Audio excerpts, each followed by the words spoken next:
यह कहानी मेरे कॉलेज के दिनों की है, जब इंटर कॉलेज वाद विवाद प्रतियोगिता में विजयी प्रतिभागी के रूप में मेरा नाम सुनते ही कॉलेज के सभी छात्र खुशी से तालियां पीटने लगे। जैसे ही मैं स्टेज से टॉफी लेकर नीचे उतरा, मेरे दोस्तों ने मुझे कंधों पर बिठा लिया। मुझे लगा जैसे मैं सातवें आसमान पर पहुंच गया हूं।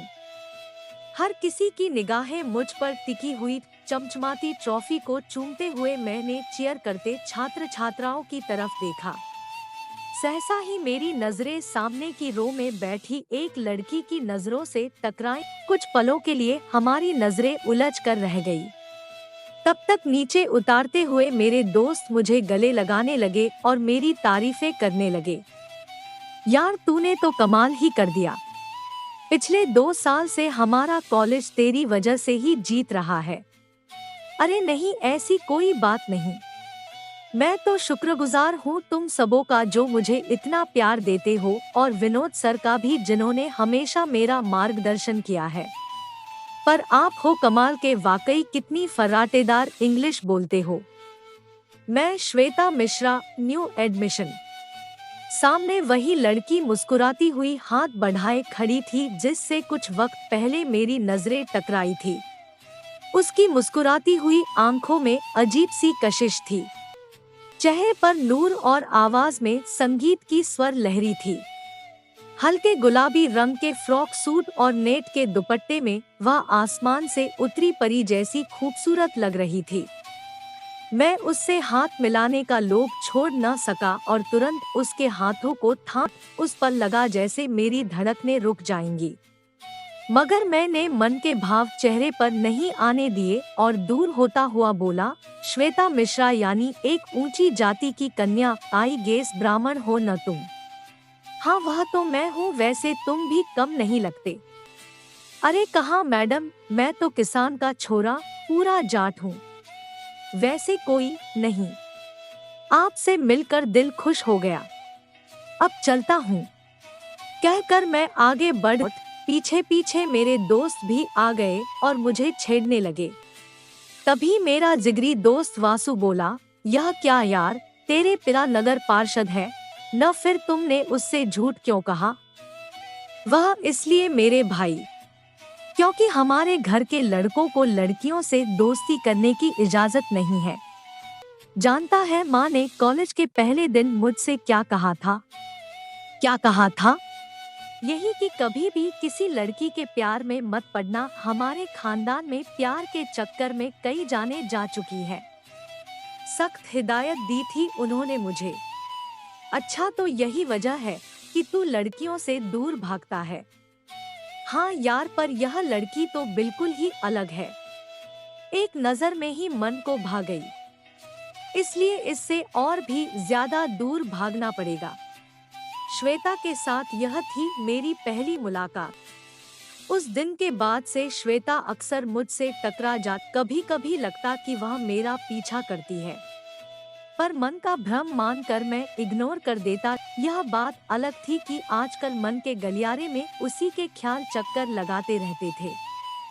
वह कैसे हंसती है, कैसे चोर नजरों से मेरी तरफ देखती है, कैसे चलती है, वगैरह वगैरह। धीरे धीरे मैंने उसके बारे में जानकारियां जुटानी शुरू की तो पता चला कि वह अपने कॉलेज की टॉपर है और गाने बहुत अच्छे गाती है। उसके पिता ज्यादा अमीर तो नहीं, मगर शहर में एक कोठी जरूर बना रखी है। वह अकेली बहन है और 2 बड़े भाई हैं। न चाहते हुए भी मेरी नजरें उससे टकरा ही जाती। मैं हौले से मुस्कुराकर दूसरी तरफ देखने लगता। कई बार वह मुझे लाइब्रेरी में भी मिली। किसी न किसी बहाने बातें करने का प्रयास करती। कभी कोई सवाल पूछती तो कभी टीचर्स के बारे में बातें करने के नाम पर मेरे पास आकर बैठ जाती। वह जैसे ही पास आती मेरी धड़कनें बेकाबू होने लगती और मैं उसे इग्नोर करके उठ जा। एक दिन उसने मुझसे पूछ ही लिया, तुम्हें किसी और से प्यार है क्या? उसका सवाल सुनकर मैं चौंक उठा। मुस्कुराते हुए उसकी तरफ देखा और फिर नजरें नीचे कर बाहर की तरफ देखने लगा। श्वेता ने शायद इसका मतलब हाँ समझा था। उसे विश्वास हो गया था कि मैं उसमें इंटरेस्टेड नहीं हूँ और मेरे जीवन में कोई और है। अब वह मुझसे कटीकती रहने लगी। 2 माह बाद ही सुनने में आया कि उसकी शादी कहीं और हो गई है। उसने पिता की मर्जी से शादी कर ली थी। अब उसका कॉलेज आना भी बंद हो गया। इस तरह मेरे जीवन का एक खूबसूरत अध्याय अचानक ही बंद हो गया। मैं अंदर से खालीपन महसूस करने लगा। इस बीच पिताजी ने मेरी शादी निभा नाम की लड़की से करा दी। वह हमारी जाति की थी और काफी पढ़ी लिखी भी थी। उसके पिता काफी अमीर बिजनेसमैन थे। हमारी शुरू में तो ठीक ही निभ गई, मगर धीरे धीरे विवाद होने लगे। छोटी छोटी बातों पर हम झगड़ पड़ते। हम दोनों का ही ईगो आड़े आ जाता।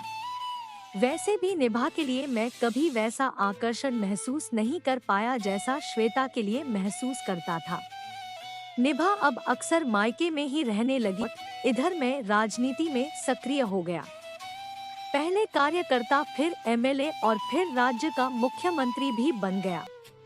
यह सब इतनी तेजी से हुआ कि कभी कभी मैं भी यकीन नहीं कर पाता। राजनीतिक गलियारे में मेरा अच्छा खासा नाम था।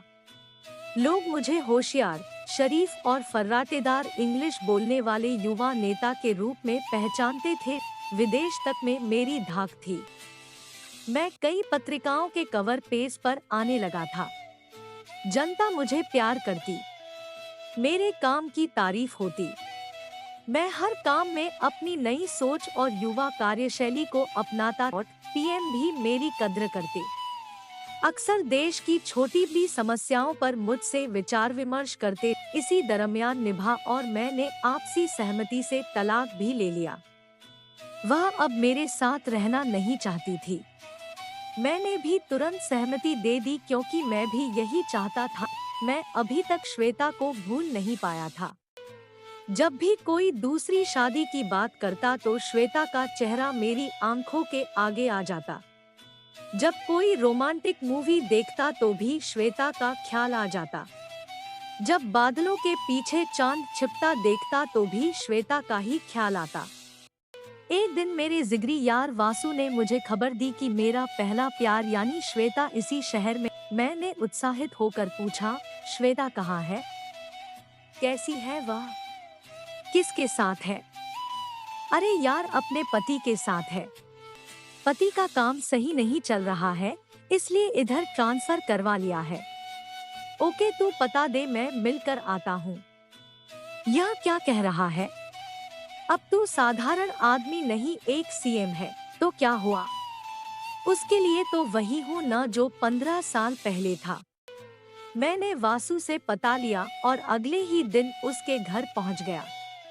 निभा मुझे पहचान नहीं पाई, मगर उसके पति ने मुझे पहचान लिया और पैर छूटा हुआ बोला, सीएम साहब, आप इस गरीब की कुटिया में? मैं तो धन्य हो गया। मैं श्वेता से यानी अपनी पुरानी सहपाठी से मिलने आया हूँ। श्वेता ने आश्चर्य से मेरी तरफ देखा। अब तक वह भी मुझे पहचान गई थी। नजरें झुकाकर बोली, आप कॉलेज के सुपर हीरो मतलब कुशल राज हैं ना? हाँ, मैं वही कुशल हूँ। तुम बताओ कैसी हो? मैं ठीक हूँ, मगर आप मेरे घर? वह चकित भी थी और खुश भी। तभी उसके पति ने मुझे बैठाते हुए श्वेता से चाय नाश्ता लगाने को कहा और हाथ जोड़कर पास में ही बैठ गया।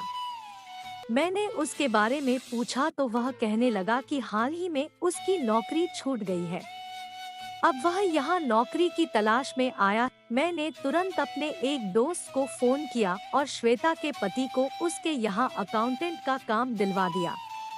श्वेता का पति मेरे आगे नतमस्तक हो गया, बार बार धन्यवाद कहने लगा। तब तक श्वेता चाय नाश्ता ले आई। श्वेता अब भी थोड़ी ज्यादा कॉन्शियस हो रही थी। वह खुलकर बात नहीं कर पा रही थी। ऐसा लग रहा था जैसे हम दोनों के बीच एक अजीब सी दूरी आ गई है। 2-4 दिन बाद मैं फिर से श्वेता के यहाँ पहुँचा। आज श्वेता घर में अकेली थी।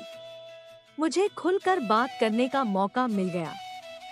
मैंने उसके करीब बैठते हुए कहा, श्वेता, क्या तुम जानती हो, तुम ही मेरा पहला प्यार हो, तुम ही एकमात्र ऐसी लड़की हो जिसे मेरे दिल ने चाहा। आज से 15 साल पहले जब पहली दफा तुम्हें देखा था, उसी दिन तुम्हें अपना दिल दे दिया था। तभी तो जब मैंने किसी और से शादी की तो उसे प्यार कर ही नहीं पाया।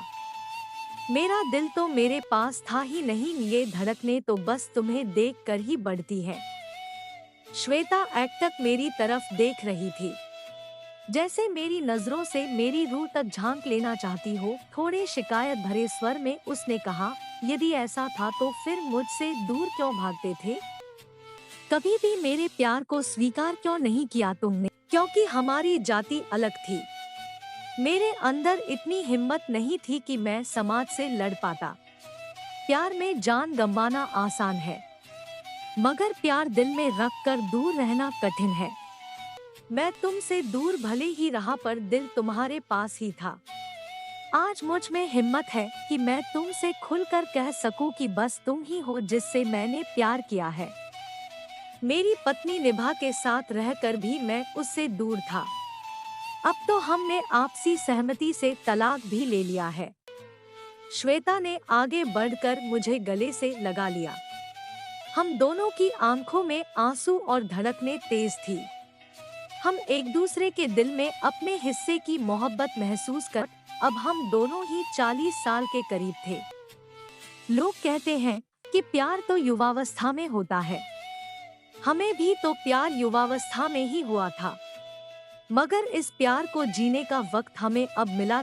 श्वेता को कहीं ना कहीं समाज और पति का डर अब भी था, मगर हमारा प्यार पवित्र था। यह रिश्ता ऐसा था जिसे हम बंद आंखों से भी महसूस कर सकते थे। धीरे धीरे हमारा रिश्ता गहरा होता गया। अब हम साथ होते तो कॉलेज जैसी मस्ती करते, कहीं घूमने निकल जाते, आजाद पंछियों की तरह गीत गुनगुनाते, हंसी मजाक करते, कभी आइसक्रीम खाते तो कभी गोलगप्पे। कभी श्वेता कुछ खास बनाकर मुझे बुलाती तो कभी मैं श्वेता को अपना एस्टेट दिखाने। ऐसा नहीं था कि हम यह सब लोगों से या श्वेता के पति से छुपा कर करते। हमारे मन में मैल नहीं था। एक परिवार के सदस्य की तरह मैं उसके घर में दाखिल होता, उसके लिए तोहफे खरीद। एक दिन मैं शाम के समय श्वेता के घर पहुंचा। इस वक्त उसका पति ऑफिस में होता है।